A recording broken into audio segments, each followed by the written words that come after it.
Welcome, everybody, to the Slack on Flicks podcast. I am your host, Benjamin Slack, producer and film critic here with 16 News Now. And the summer blockbuster season is almost at the end. Unfortunately, that time has practically come to a close, and it ended on a little place called Oak Street. The end of Oak Street is what we're talking about. It's a movie that I can only describe that is so dumb that it's entertaining. It follows a family of four led by Anne Hathaway and Ewan McGregor as they try to survive after their home is transported to a King Kong Jurassic Park ripoff of a world, the prehistoric era. And it's as B-movie as it gets. Aside from the many moments that will make you cringe throughout the runtime, and there are quite a bit, it does have a pretty decent length, it's acted really well, it does have a heart, a good soundtrack, and ultimately, I ended up giving it a Slacker scale C+. And you know what? I am going to bring Spencer Beeler in because I want to hear what he has to say about this film. Spencer? Well, hello again. Full disclosure, I have not seen this yet, but Ben, that was kind of accurate to your initial reaction when you first told me, like a day after you saw it. I said, so Ben, how is it? He goes, it's so stupid that it's fun, is what you said. Yes. And but there are multiple movies like that, let's be honest. Yeah, Clash of the Titans, Green Lantern, if you will. Like other movies that we can use as examples. But I do intend to watch this probably when it comes out. Okay. But I don't talk spoilers all you want. I don't think there's really much of a major spoilers to spoil from this movie, to be honest. Tell me if I'm wrong. No, not really. It goes about just as you think it would. Yeah. Yeah, they survive, people die, and then they get out alive, whether they get back to their dimension or wherever they are, and then the dinos go back in peace, right? Well, I'll say this. It really blends into a B-movie. It really blends into a B-movie filmmaking type where it's a premise so out of the ordinary, you can almost just call it, this could fit perfectly in like the 1950s and stuff like that. In fact, this movie actually takes place in the 80s, I want to say. Really? So a little bit of a throwback there. Wow, yeah. okay. I didn't expect. Ewan McGregor's shorts didn't give that away. Well, some men wear shorts like that today. It doesn't. That's true. I have an opinion on that, but. But so it's basically a B-movie premise with a blockbuster budget and an ensemble cast, basically. Exactly. Yeah. I mean, Anne Hathaway. I mean, we've said it multiple times. She is on fire for this year. I mean, yeah. Mother Mary, The Devil Wears Prada 2, The Odyssey, the upcoming Verity movie. Speaking about that, she's making a lot of money this year. She is, yes. But you know what? Rightfully so, because she is a very talented actress. And I'll say she gives off one heck of a performance in this movie, especially in the third act where she really becomes the star of the movie. She really shows off her acting chops in this. Have you seen how the box office is for this movie yet? I have not looked it up yet, but I do know that it ended third on its opening weekend past Spider-Man Brand New Day and The Odyssey, of course. Okay. Was this like $100 million movie, or do you know that? It was up there. I know that for a fact because the effects in general really do look convincing. So you can tell some money was put in there. I'll give it, when it comes on Max, I'll give it a shot. I do want to watch it out of curiosity, and I know it's not a very long movie either. That's a survival thriller for you. Yeah, it's not a very long movie at all. In fact, I would say it's an hour and 36 minutes, I believe, is what it was. And yeah, and for its runtime, it was perfect, actually. Okay, yeah. Well, I mean, hey, survival, what more can you do with a survival movie? Honestly? Exactly, yeah. And like you said, it's very predictable. You know exactly where it's going to go, but maybe it just makes that entertaining overall. And the dog does not die, right? The dog lives. Yes, I will say that right now. The dog lives, yeah. Well, otherwise, that Slacker scale ranking would have been way lower. Only for the dog death. Exactly, yeah. I do not like watching movies where dogs die. John Wick, but anyway. I don't even get me started on that. We were talking about it. The most emotional scene in the Odyssey was when he reunites with his dog. Yeah. Well, that rivals like when he meets his son. But yeah. Exactly. Yes, but being a dog lover, I'm giving it to the dogs. Yeah, I almost cried too. So yeah. Oh, 100%. Yes. But that's not the only thing that we want to talk about here because D23 happened this past weekend. Of course, D23 is the big fan expo for Disney fans like myself. No, I have not been in person yet. Yes, I would like to go one day. But we got a bunch of announcements that got announced for the theme parks, movies, and television shows worldwide.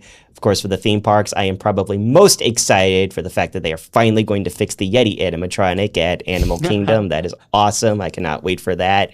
Disney California Adventure is getting a brand new Avengers ride with Robert Downey Jr., Chris Hemsworth, Anthony Mackie, Brie Larson, Aman Vellani, and multiple others reprising their roles. Yeah, it's going to be a great time over at the theme parks, of course.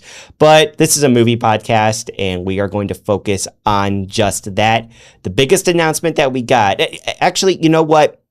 Before we get into the biggest announcement that there was there, we did get a brand new trailer for Avengers Doomsday. And Spencer, of course, you and I, we are looking forward to that film like crazy. So as I pull up the footage of that brand new trailer here in just a second, it is escaping me for a minute. As you can see, Michiana, we're getting some changes in the podcast room, so it's a struggle sometimes. But like anyone who's hosted and operated a podcast before, you know it's no easy feat. Especially when you have a bigger setup like we do here at WN. Not to brag about us, but we have a setup here, and sometimes it's difficult when you misplace, when you just gotta get your assets set up. But here we go now. Here is Doom. Spencer, what did you think of this new trailer? I will say before we start talking about it, it opens, you can see it right there. Susan Storm, Vanessa Kirby from the 828 Fantastic Four world, the MCU Fantastic Four, is telling the Avengers and the Fox X-Men about Victor Von Doom and how lost he is and why he's mysteriously have turned evil all of a sudden. Because apparently Doom used to be friends with the Fantastic Four. Now all of a sudden he has switched sides and become something so unbearably evil that he can stop Stormbreaker with just 2 fingers. Well, I mean, that's the God Emperor Doom for you. And by the way, wasn't it like that in the comics? Him and Reed were besties, and then they just kind of had a Charles Xavier Magneto relationship, and then they just kind of became mortal enemies? No, not really. In the comics, Victor was always jealous of Reed Richards because they were constantly competing for who was the smartest person on Earth. And there was and I'm talking about the Golden Age here. This is Stan Lee writing here from the 60s. Apparently, at NYU, New York University, Doom and Reed and Victor were roommates in college at NYU, and they were always competing with each other over who was smarter. And one day, Victor was working on a science experiment, and Reed told him, "Don't work on this experiment. This can be, catastrophic. It can blow up a building. It can do anything." Well, Victor didn't listen to him. His ego got the better of him. That experiment blew up and disfigured his face, hence why he wears the mask all the time. And that just, as insane as Victor already was, it drove him even more insane into hating the Fantastic Four, going back to Latveria, learning about his mother, gaining magic and sorcery powers, and it just, yeah. Well, I do like the change they're taking, though. I like the fact that he used to be a decent human being, and now an unimaginable tragedy happened to him, and what we can only assume is his mother or possibly his wife and daughter or son. Like, I mean, what? You lose your whole family like that? I mean, what man wouldn't break from that, honestly? And that's just like such a tragic villain arc, and I kind of like the change. I'm not going to lie. It is, yeah. It's almost like they're trying to kind of relate him to Thanos in a way, because remember in Avengers Infinity War when Thanos finally explains his backstory for wanting to snap half of the universe out of existence? He was just trying to save his planet and his population and his race, and they called him a madman for that, which, yes, it is pretty crazy. It's genocide. That is never the solution to anything. But sure enough, what Thanos predicted did come into being, where his race did die, his planet was destroyed, and so now he's trying to save the rest of the universe by doing the exact same thing. It almost makes him relatable in a way, because it's, it begs the question, what would you do to prevent people? It's almost like a superhero origin story where, like, Spider-Man does what he does because he doesn't want people to have the same tragedy that he went through with Uncle Ben. Well, Thanos was trying to do the same thing here. What's Victor Von Doom's motive here? It looks like pure vengeance for the death of his family, which, Spencer, I am hearing, this is a reported rumor right now, but apparently what Victor's origin is, it dates all the way back to Avengers Endgame, hence why Avengers Endgame Encore is coming out. But apparently, when Steve Rogers, Captain America, went back in time to return the Infinity Stones and stayed back in the 40s with Peggy Carter, that created a branched timeline in the multiverse. And Loki showed up, having already become God Loki, sitting on his throne, ruler of the multiverse, showed up, took Steve Rogers and Peggy Carter out of that branched timeline and transported them to a world where they did not exist. That was the Fantastic Four universe in the 1960s. And because of that, that drew the MCU 616 universe and the 828 Fantastic Four universe on a collision course with each other in Incursion, a very early stage of Incursion, but nevertheless, Victor was discovered what was happening, so he built a machine to try to stop the incursion, and then unfortunately killed his wife and child and scarred his face. That is reportedly Victor's origin in Avengers Doomsday. Well, reportedly, we just spoiled a quarter of Doomsday then, if that's true. It's rumored right now. It could be true. We but also you never could know. talk about the reported opening scene, which I would love to, but do we really want to spoil that? Because it sounds like it's very true. It's all over the place right now, but I'll just maybe give small details about it. Let's just predict it, Spencer. Let's just say a certain very original, iconic character that we know and love from the early 2000s reportedly is going to go toe-to-toe with another iconic, different franchise person, possibly another mutant, and it's going to be extremely controversial, a lot of backlash, but that's probably going to get the movie even more attention. I didn't like it because I love this person. I grew up with them, to be honest, and but at the same time, that is a bold decision for Marvel to do in the opening scene. But then again, we know Secret Wars, anything can happen next year. I was going to say, whatever happens in Avengers Doomsday, remember this is most likely not permanent, because this is very much like Infinity War and Endgame. Avengers Doomsday is part 1 of a 2-part story, because Avengers Secret Wars comes out next year. So. And when RDJ was first announced this team, I was like, what? Why? What the heck? This could ruin it. And then they just sidetracked everything. Kang's just gone without explanation. I think they're going to explain Kang. I think they're going to just one line. That's all we need. One line. But it's insane how much my opinion has changed. Through all the marketing they've done for this movie, I have gone from disappointment to just pure excitement for this movie. I still don't know how I'm going to feel about. Did you see David Harbour let out what one of his lines was from Doomsday? By the way? Yes, I did. What David Harbour said a line. Revealed. Okay, this isn't a spoiler because he already said it anyway. He said, "You are Tony Stark," and when I saw that, I thought, okay, so they're going to acknowledge it. That I can live with as long as. Oh, they have to. They have to acknowledge that. And if they do it right, this could be an excellent plot point too. If they do it right, so it's insane how well they've done in the marketing, and I am. Despite my confusion and some of my disagreements creatively, I am very excited for Doomsday, to say the least. I am. I cannot wait to see Doctor Doom fight MCU heroes. I cannot wait for MCU heroes to meet Fox franchise heroes. Of course, the MCU heroes are the Fantastic Four and the Avengers and a bunch of all other heroes that we've grown up to know and love, but also the Fox franchise. We got the X-Men returning. I cannot wait to see that. Did you see what Halle Berry told Jimmy Fallon to ask Chris Hemsworth? What? A while ago? She's like, he's not gonna like this. Tell Chris Hemsworth to say why I, Storm, am not in Doomsday. And Chris Hemsworth, the Thor, he just freaked out on camera, and his face turned so red. That's hilarious. Now, whether that confirms she is indeed in as Storm or not, I guess we'll have to. Well, I'm not. I sound like I'm an actor in the movie now. Wait and see. Don't be the werewolf. Don't be Andrew Garfield. Now, you see, if I was actually getting paid to not spoil something, I think I could actually do it properly. Okay. That's how it is. That's no offense to Andrew Garfield or Tom Holland or Mark Ruffalo, but that's I don't know. Well, Avengers Doomsday releases in December. I cannot wait for that. Yes. But also from D23, this is big. In fact, you know what? We go from Doomsday to Secret Wars, because I'm predicting.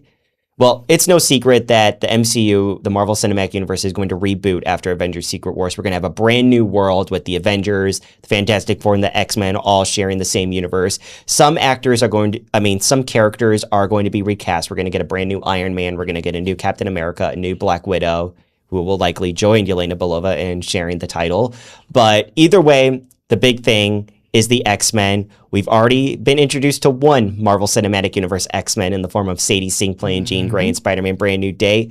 But the biggest thing to come out of the D23 event, we got the rest of the X-Men cast that are officially going to be joining the Marvel Cinematic Universe post-Avengers Secret Wars, or the ending of Secret Wars. That might be the final scene. Or a portion of them. Feige said there's more to be announced. So this is actually just a portion of them. It is, yes. Yeah. This is just a portion. They are going full first class in a way.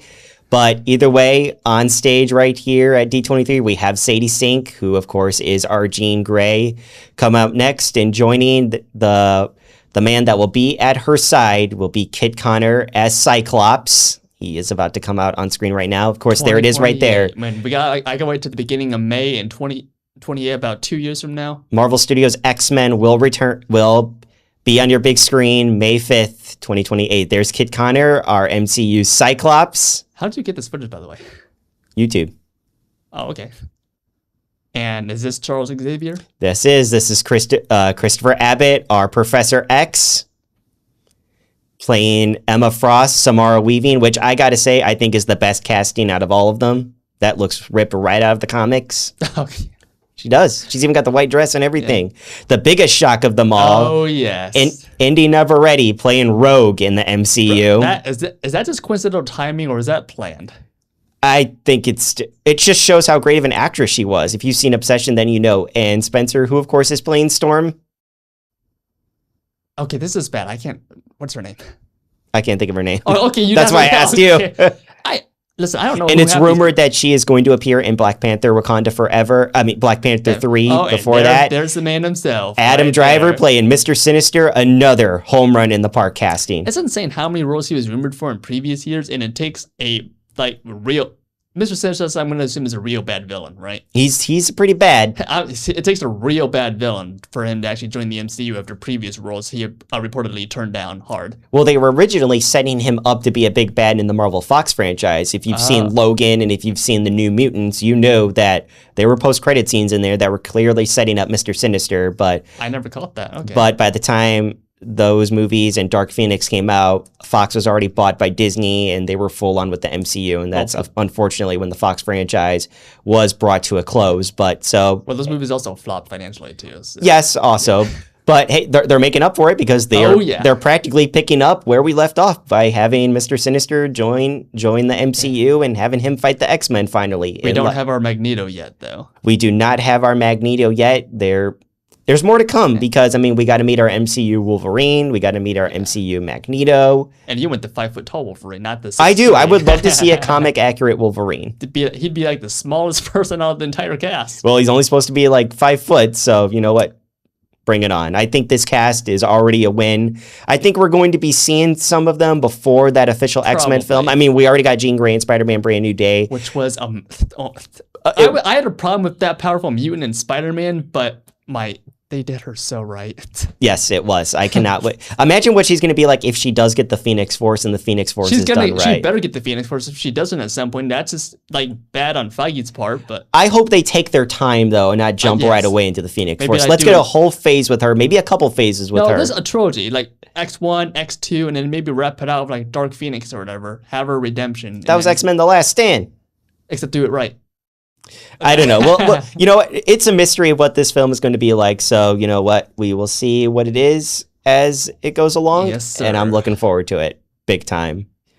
But also from D23, we got a few Disney announcements that are going to be coming out. I got to say, one of my favorites, though, is... Hang on a second. Let me load this up. So we're going to take a look at a sneak peek for Tangled. We are, yes. I didn't even know, you got this from the D20. That's how you... Okay. Yes. This explains that. We go. The live-action Tangled movie got an official release date, which we will be seeing in a few minutes. We got to see live-action Rapunzel and Flynn Rider and Mother Gothel. And I got to say, it looks pretty good. Okay, I see what you mean now, but she looks completely different. Yes. We were talking. This actress played Raven in the live-action Titan series on the DC Universe app. And say what you want about that show, I thought it was well cast, and I thought the costume design was great. The writing was absolutely horrendous. Who was that? That was Kathryn Hahn playing Mother Gothel. Okay, so that was what. Okay. Yes. Wow. How about that? And that it's Kathryn Hahn on stage talking about the movie. And then we get Rapunzel and Flynn right there for a little bit. Yeah, she looks, wow. Okay, she looks so different. 100%. And as we are taking a look at this footage, I will actually Google these people's names because I do not know how to pronounce them really quick. But Spencer, as we're talking about this, do you have a relationship or a connection to the original animated Tangled, which was the 50th movie from Walt Disney Animation Studios? 50th? Exactly the 50th? It was exactly the 50th. So, I do not have a relationship at all with that movie, even though I do have my favorite Disney films, but wasn't Tangled and Rapunzel? That's been a well-known story long before the animated film was 2016. That was actually the first one. 2010. 2010, yeah. And that was like the first actual version of a movie of that character they did? Yeah, a Tangled movie was in development for quite a while, actually. Okay. In fact, the man, I believed, who produced it worked on The Little Mermaid. He was an animator on The Little Mermaid. Forgive me, I cannot remember his name as we speak. Yeah. Glenn Keane. Okay. And he wanted to do a Rapunzel movie for quite a while, but they just never could get it off the table. And then finally, they came up with a way to do it. And I think it was the perfect movie for its time because very much how The Little Mermaid as a character was very different and very of the times compared to like Snow White, Cinderella, and Aurora. Rapunzel was a princess that was very a princess of her time as well, where unlike many of the other Disney princesses, we had never seen one before that can really hold her own and fight and come up with snappy remarks. Rapunzel, I got to say, is probably my favorite of all the Disney princesses. And I got to put Tangled probably in my top 10 favorite Disney animated films of all time. And I also read that at the time when it was made, it was actually like the most expensive animated film at the time. And it was I would call it a moderate success. It didn't make $1 billion. It was a success. It was a very successful movie when it came out, at least by Disney animated standards.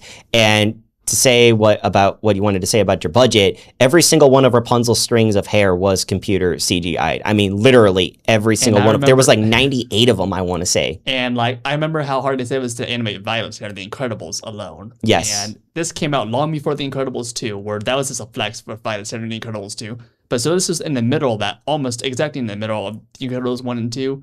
That explains where the budget went. And they said every animated film they've made has like obliterated their computers. Even though they were using the best tech in the world, it was still reaching peak limitations on their computer systems too. Also, just a little fun fact about Tangled as well. The reason it's called Tangled and not Rapunzel, it was called Rapunzel for the longest time, but they changed the name to Tangled because they wanted to try and get boys in the audience instead of just girls. Disney was afraid like, oh, boys aren't going to go see a movie called Rapunzel. Let's change it to Tangled. And a couple years later, they did the exact same thing for Frozen, where it was like, people aren't going to go see a movie called the Ice Queen or the Snow Queen. Let's change it to Frozen. And look at the success that both Tangled and Frozen have become throughout the years. Well, I guess they weren't wrong, were they? No, they were not. And in my opinion, I think they're great. They're great made films. Like I said, I'd put Tangled in probably my top 10. But Tegan Croft and Milo Manheim as Rapunzel and Flynn Rider, respectively, I'm all for it. They seem to be having a blast while filming, and let's do it. And when they're talking to the camera, are they actually like talking to the audience right there? Yes, they were talking to the audience. Okay, they were updating them on production. That's when they revealed the release date. And you know what? I can't wait to hear the songs in live action form because I think Tangled had a pretty good soundtrack. And Disney also did confirm that, unfortunately, Mandy Moore and Zachary Levi are not playing Rapunzel's parents in this film, which is what everybody was hoping for. Well, I guess that's unfortunate for the fans. Unless they're surprising us. Hey, you never know. I might actually go see this movie just to support Tegan Croft because I thought she tried her best in Titans, and I genuinely want to see her in a good role. So yeah, and let's be honest, you can't get better than a role in The House of Mouse, especially if it's successful. Sure, yeah, 100%. Sure, yeah. But one more D23 announcement that I'd like to get to. This is all you, yeah. This is all me. Yes, being a huge movie history buff, you know, this one that I was really excited for. Jon Favreau came out on stage and announced that the popular, very underrated character, Oswald the Lucky Rabbit, is getting a live-action animation hybrid television series. Spencer, are you familiar with Oswald the Lucky Rabbit? I mean, I know the name. Okay, well, I'll brief you up on a little bit of history then. So Oswald the Lucky Rabbit was created by Walt Disney in the mid-1920s before Mickey Mouse, and it really was his first big success. These movies were produced by Universal, and they were being shown in front of major motion pictures at the time in packed movie houses, and they got a really good response. It was because of Oswald that Walt was able to buy his first home out in Los Angeles, his first full-on house in Los Angeles. Him and his brother Roy, the heads of the studio, were able to get married. And Oswald was really ahead of the time, and Walt, being the perfectionist that he was always looking towards the future and wondered how he could make the films better. And so in 1928, he goes to talk to his boss up in New York, the cartoon distributor, Charles Mintz, and Walt says, you know, I'd like to have a little bit more money so that I can make these characters and of Oswald's world a little bit more better, a little bit more full of life. And Mintz had a very unpleasant surprise for him. He told him, no, you're not going to take more money. In fact, you're going to get less. And he revealed that he initially hired all of Walt's staff away, except for only a handful of animators, including the great Ub Iwerks. And Mintz, in effect, actually stole Oswald the Lucky Rabbit from Walt Disney. And I think it needs to be mentioned that this was standard practice at the time. The studio distributor owned the rights to the character. And literally on his way back from New York to LA is when Walt Disney created Mickey Mouse. And Oswald was pretty popular with Universal in the years to come, but there was just no competing with Disney and Mickey Mouse. And Oswald was kind of swept under the rug for a number of years until the early 2010s when Disney was able to get the rights to him back, and he's been home ever since. You can meet him in the parks. He gets the occasional cameo in a Mickey Mouse cartoon. Of course, he's the star with Mickey in the Epic Mickey video game. And now he's finally going to get big-time a mainstream audience, hopefully, in a Jon Favreau production. And I will say, I think my favorite clip that they released was Oswald in Walt Disney's office in the Burbank's studio. I just thought that was really cool. Watching him kiss his severed foot right there. That was that was something Oswald always used to do in the comics. He would literally take his own foot off and like rub it, like the Lucky Rabbit's foot, that myth where it will bring you good luck. But either way, if you can't tell, I'm really looking forward to that series. I can tell, and that's a lot of story. Well, I've watched multiple Disney documentaries, so you know what. I can. Ben, you did a good job of hyping that up. Congratulations. Oh well, thank you. I'll keep up with it. A release date is not for another couple of years, but you got but apparently, in fact, this is actually confirmed. They filmed at the Disney Burbank studio, and they also filmed at Disneyland as well. So we're going to be seeing Oswald in a live-action Disneyland and the Walt Disney Studios Burbank lot, and see where else he goes. I think it's pretty much going to be like one of his cartoons. It's a 3-episode miniseries. I think it's just going to be his just usual cartoons in live-action form.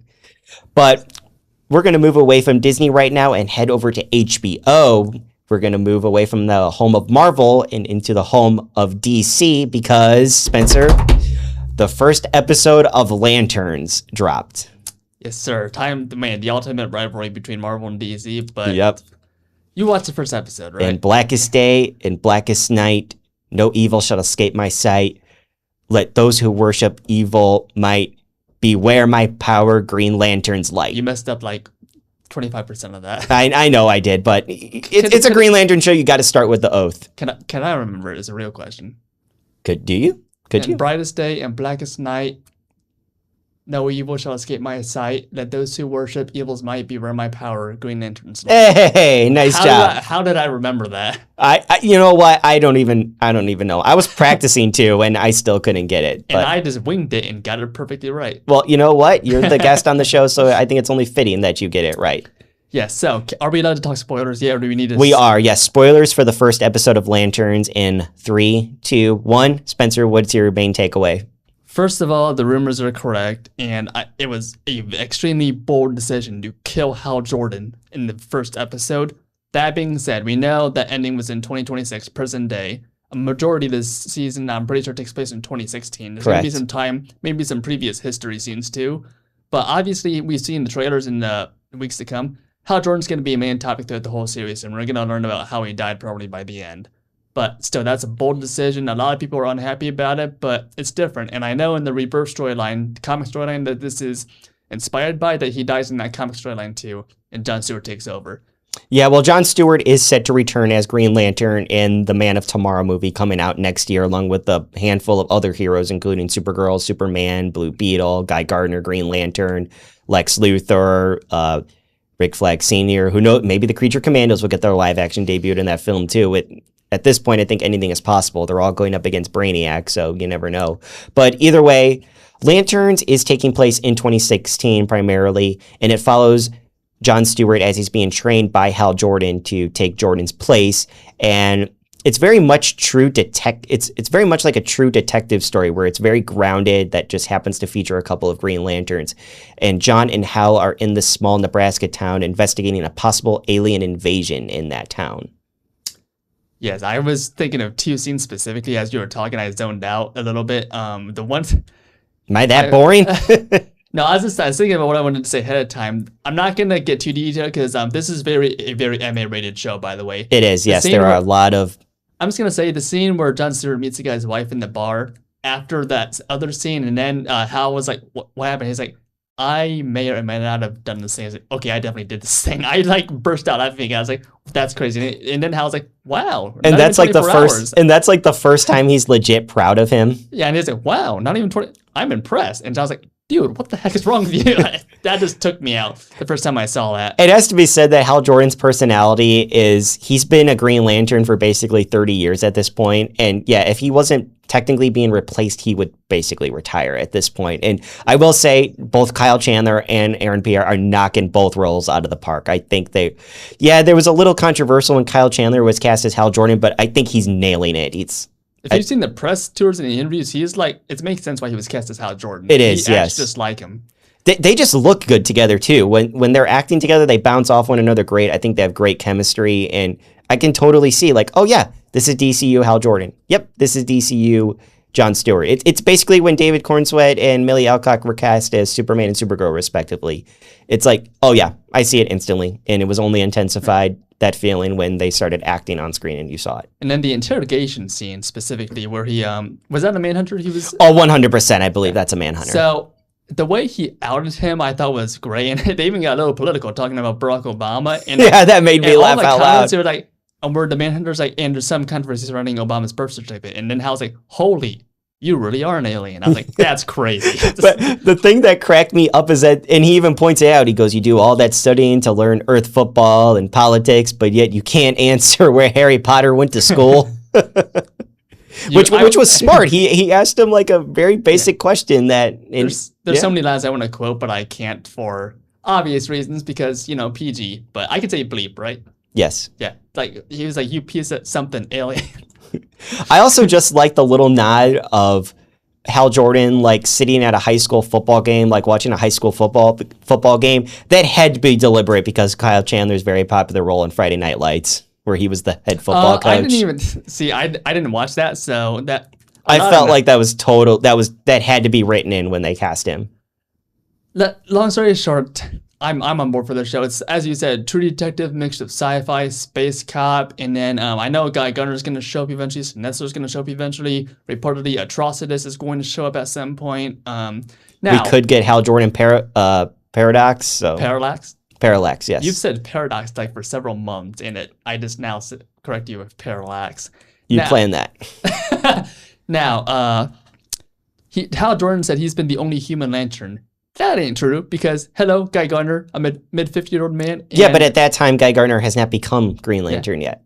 True. Oh, yeah, this is 2016. But also, so I guess Jessica Cruz, or is that how you say her name, Jessica Cruz? Do you know what I'm talking about? Yeah, I do. Yeah, I believe that's it. Yeah, so she's clearly like not part of the Lantern Corps yet, and I heard that there were plans to bring her in at some point. Well, maybe they will. And also... there could be a season 2. So I guess the original Lantern from the Justice Society is not canon yet, I guess. I heard that's possible maybe for like a season 2 because, yeah, Hal Jordan is dead in the present day, but if they want to explore more of Hal Jordan's time as Green Lantern, maybe he was part of the Justice Society. But that would be a change to the lore. It would be, yes, but, movies differentiate from the comics from time to time. Oh, I know. And then when he was talking about that, I was thinking about all the human Green Lanterns. I thought Kyle Rayner, who I'm pretty sure is like the newest and youngest one in current DC lore, and who becomes a White Lantern, if I remember correctly, the most powerful Lantern of all. That's like newer if you read the comics. But I also heard that Sinestro might become the Yellow Lantern by the time this series ends because it is confirmed that he has not become the Yellow Lantern yet. He did stage his coup and try to overthrow the Guardians and all that, but he has not officially become the Yellow Lantern. And a lot of people are predicting that Hal's death is what's going to turn him into the Yellow Lantern because I guess their relationship, because you got to remember, their relationship is a bit rocky, but you got to remember Sinestro trained Hal Jordan. Oh, yeah. So they kind of still have a somewhat respect for each other, especially Sinestro respecting Hal, and they say maybe Hal's death is what fully pushes him over the edge to become the Yellow Lantern, and I like that. It's a mutual respect like between Batman and Ra's al Ghul. Yes, and Professor Xavier and Magneto. Oh, yeah. Is Kilowog or the, okay, forgive me, this is the only way I know how to describe him, or the duck-faced guy confirmed to be in the this? duck-faced guy. You know what I'm talking I know what you're talking about from the Justice League animated series, yeah. Yeah, Kilrog, I believe his name. Kilgore, something like that. Yeah, are they like said to be in this at all? Not that I'm aware of, but with James Gunn and Peter Safran at the helm, you don't know what to expect. Let's be honest. We got what is it 7 or 8 more episodes to go? 8 more episodes to go, and then we get a week off, and then Clayface comes out in theaters. I keep forgetting about Clayface. Yeah, that's a massive turn. So this is literally leading up to basically Clayface. So we got a lot of weeks ahead for DC Universe content from Warner Brothers. Yeah, and I'm looking forward to it. I'm liking Lantern so far. It had my attention all the way through. I am too. But Spencer, I think we need to bring this podcast to a close. We've been yapping for about 35 minutes, and you know what? I like it, but we also got to get this episode loaded up in time so that everybody can watch it. You need to, because you're on a deadline too, and we also need to get the weekend plan still. Exactly. Yeah. But Spencer, thanks again for coming on the show. As always, I look forward to talking to you next time. And you know what? We'll talk more Lanterns because there'll be 2 more episodes at that point that come out. Thank you for having me, Ben. Of course. Well, that's going to do it for this episode of Slack on Flicks. Remember, you can read my full reviews of movies, both past and coming out this weekend, at WNDU.com. It's also on that website where you'll be able to find previous episodes of this show. You'll also be able to find them on Spotify as well. I'm Benjamin Slack. Thank you all for watching. I'll see you next time.